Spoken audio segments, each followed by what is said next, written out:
Hello everyone and welcome back. We just finished our draft live videos, so I'm just going to recap a couple of moves that happened from over the past couple of days involving signings, buyouts, and trades. We'll get to all that coming up right now.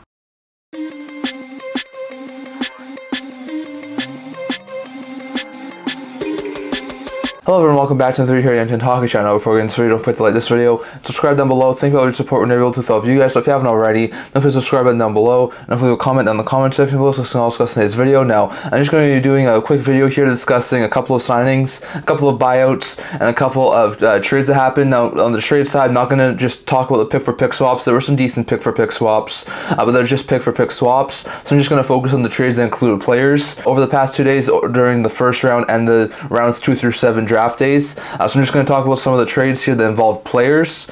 So there were a couple of decent trades that involve players, so we'll get to all those here. I'm going to talk about the first half of the trades that happened, a couple of signings that happened yesterday, and a buyout that happened yesterday in this video. I'm going to be doing a part 2 video on this, hopefully coming up in not too distant future. Probably will be announced just like this video on sometime either Saturday night or Sunday at some point, so don't forget to stay tuned for this, but we're just going to go over a couple of signings here, a couple of trades, and a couple of buyouts. In this video, we're going to be talking about 5 signings. There were mostly small signings that we're going to be talking about here. So first, the Florida Panthers signed Matt Kierstad, pending UFA, left shot defenseman.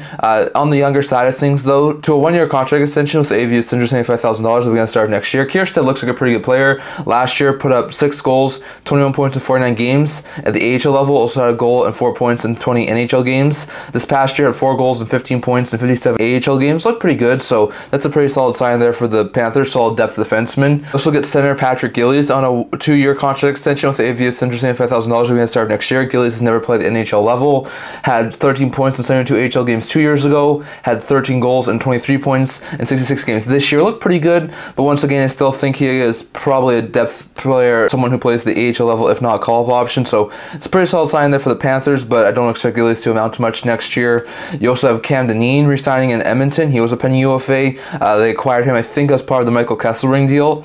He was on an expiring contract. Left shot defenseman, once again, a little bit on the younger side. Gets a 2-year extension with AV of $175,000 we're going to start next year. Dineen last year played in 69 games, putting up 6 goals and 47 points. This year had 25 points in 58 games, so not as good as last year, but still looks like a pretty decent depth defenseman. Could easily be a call-up option for the Oilers, so a pretty good pickup there. Also, the Dallas Stars picked up Alex Petrovic.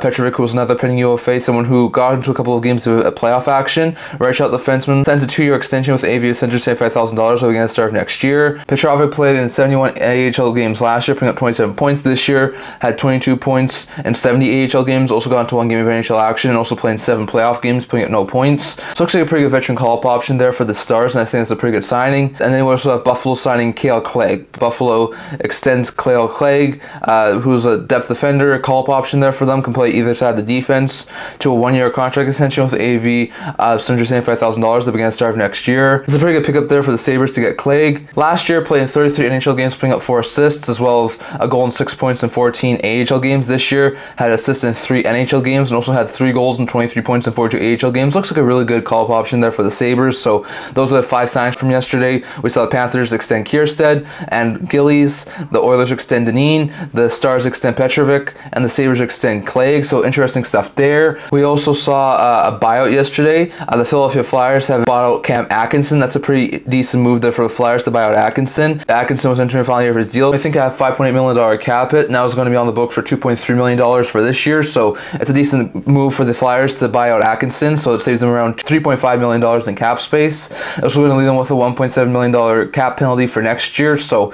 it's not overly ideal, and I don't think they really wanted to do it. But it's going to save them some cap flexibility, and Atkinson was a guy who was starting to fall down the depth charts in Philadelphia. So a decent move there. Atkinson's going to be a UFA. He can find a new place to play next year. Meanwhile, the Flyers are able to move on from his contract. So it's a pretty good pickup there for the Flyers, even though he's going to be on the books for the next couple of years.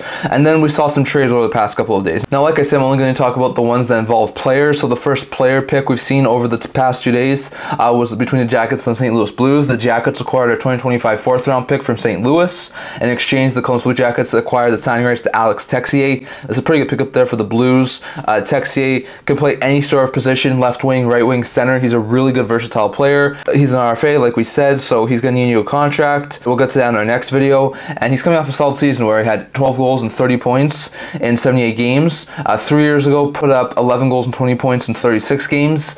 Took a year off, played in the National League, so still looks like a pretty good player. And I think that could be a really good pickup there for the Blues. Maybe replace a guy like Kapanen on the third line. So it's a pretty solid pickup there for the St. Louis Blues to get Texier. And I think that's a really good move there, in my opinion. Blues doing that deal. I know it's a 4th round pick for the Jackets to move on from Texier's signing rates, but I think the Blues get a pretty good player here, so it's a solid move there. But that was the only player pick we saw yesterday in the first day of the draft. So we saw a handful more of trades happen today, so we'll get to a couple more here before we close off, and then we do part 2. So first we saw Buffalo Sabres acquire Beck Malenstyn from the Washington Capitals in exchange for the 43rd overall pick, which is Buffalo's own 2nd round pick for this past draft. So it's a pretty good pickup there for the Caps. For the Capitals, it was a really good pick. They wound up picking Cole Hudson, solid defensive prospect, so hopefully that could be a really good pickup there for the Caps. Meanwhile, for the Sabres, they had a plethora of picks. They used one of them to add some more help in the forward group. Malenstyn's a center, left winger. He's also an RFA, so he's going to need a new contract. But that's a pretty good pickup there for the Sabres. 2 years ago, Malenstyn had a goal and 2 points in 9 games. Also had 6 goals and 10 points in 40 AHL games. This past year, put up a career high 6 goals and 21 points in 81 games. So it looks like a very fantastic player, and I think Malenstyn should be a solid player to sort of help round out that bottom 6 in Buffalo once again on an extension. So solid play there for the Buffalo Sabres as they get Malenstyn. Now the Malenstyn trade happened right before the 2nd round of the draft, but we saw 3 extremely big trades happen during the 2nd round of the draft. 2 involved Utah and 2 involved Tampa. So we'll go with the blockbuster between Utah and Tampa first. Trades as follows. Mikhail Sergachev gets dealt to the Utah franchise, which is a complete shocker, and I'm absolutely stunned this happened. Tampa ends up getting J.J. Moser, Connor Geekie, a 2024 7th round pick, number 199 overall, and a 2025 2nd round pick, Utah's own 2nd round pick. So for Utah, have to give us some really good pieces. Geekie was a former 1st round pick. Moser was rounding out to a really good top 4 defenseman. He's a young defenseman too. They give up a 2nd round pick in next year's draft, which is their own, which could be a really high pick if they don't do overly well next year. They also give up a 7th round pick, which I don't think is too bad for them. But they are able to get Sergachev. Sergachev's a fantastic offensive defenseman who has a lot of really great skill sets. He can play both sides, mostly those left shot defensemen. He signed for the next 7 seasons at $8.5 million. So he's locked up for a long period of time. Was about to have a no trade clause kick in.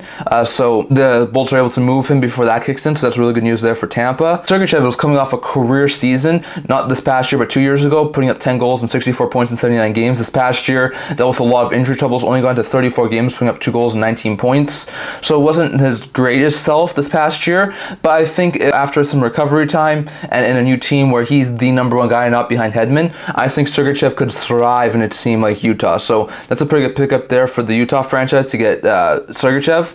But for the Bolts, they do get up some pretty good pieces. They are able to save $8.5 million in cap space, at least right now, before signing Moser. So it's a pretty good pickup there for Tampa in order to try and get someone like they've been linked to Gensel or Stamkos. So could see him try and go after one of those guys. Meanwhile, they get Moser, who's also just like Sergachev, plays on the left side but can play the right side if need be. Like we said, he's in need of a new contract, so that's going to be something that they're going to have to give him. Moser's coming off a season 2 years ago, had 7 goals and 31 points in 82 games. This past year, 5 goals, 26 points in 80 games. So he seems like he can be a person who can put up between like 25 and 40 points consistently and hasn't even reached his potential yet. So that's a pretty good pickup there for Tampa. And it's not as good as Sergachev right now. He's definitely not on the same level that Sergachev is, but he's still a really good defender, and I think eventually could be a solid top 4 defenseman there for Tampa. They also get Connor Geekie, who was the 11th overall pick in the 22 draft by the Arizona Coyotes, coming off a season where he had 43 goals and 99 points in 55 WHL games. So he looks like eventually could be a solid 2nd, 3rd line, really good power forward type center there for the Bolts. So that's a pretty good pickup there. They also get a 7th round pick in this year's draft, 199th overall. Use it to select Noah Steen, and then they also get Utah's 2nd round pick in next year's draft. So this is a pretty smart move for both sides. The Bolts are able to clear off $8.5 million in cap space, which will allow them to go after some other pieces. It does hurt to lose Sergachev, but they're able to get Moser, who's a solid top 4 defenseman, Geekie, who's eventually going to be a solid top 9 forward, a 2nd round pick in next year's draft, and a 7th round pick in this year's draft. So that was a fantastic move by Tampa. The Utah franchise is able to get their #1 defenseman now in Mikhail Sergachev. We know they had a little bit of a weaker blue line, so they need to address that. So they get Sergachev. So that's a solid move for both sides. Then Utah went around and made a trade with the New Jersey Devils. The trade as follows here. Utah was able to get John Marino and a 2024 5th-round pick, which was number 153rd overall in this year's draft,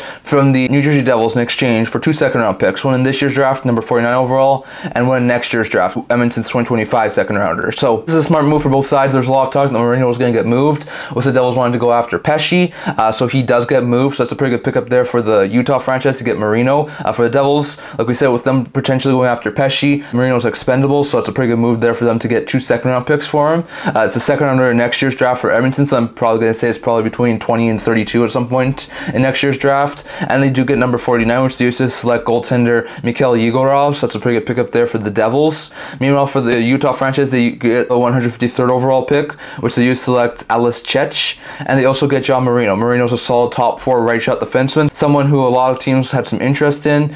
He's still got this year plus 2 more seasons left at a $4.4 million cap hit, so it's a pretty good contract there for Marino. This past year, coming off a season where he had 4 goals and 25 points in 75 games, after having 4 goals and 18 points in 64 games the year prior. This year almost hit a career high in 27 points, was only 2 points shy of that, so Marino had a pretty good season. I think with him being a solid top 4 defenseman in Utah, it could be a fantastic pickup there for the Utah franchise. So some pretty good pickups there for Utah as they get Marino. In this deal, they also get Sergachev. The Devils do get a couple of solid second-round picks.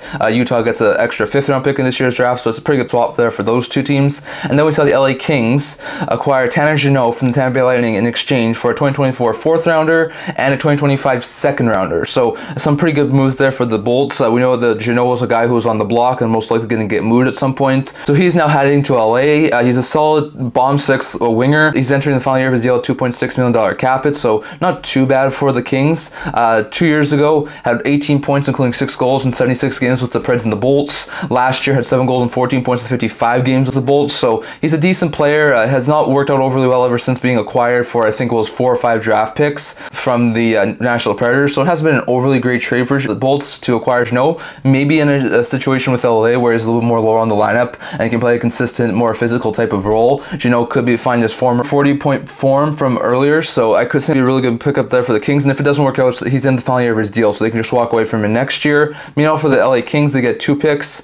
They get the 4th-round pick in this year's draft, which was 118 overall. Used it to select Jan Golick. Golick seems like a really good prospect, so they took him with that 118th overall pick, and then they also take LA Kings' 2nd-round pick in next year's draft. So they get a couple of decent draft picks for Tanner Jeannot, who they need to use to clear off cap space. So some interesting trades from over the past couple of days, some interesting signings. We saw some interesting moves happen over the past few days during the draft. I'll do the second part soon, but definitely don't forget to stay tuned for that. But definitely some interesting moves that happened over the draft, and these are some of them that have happened. So definitely, after your thoughts on all of this down in the comment section below.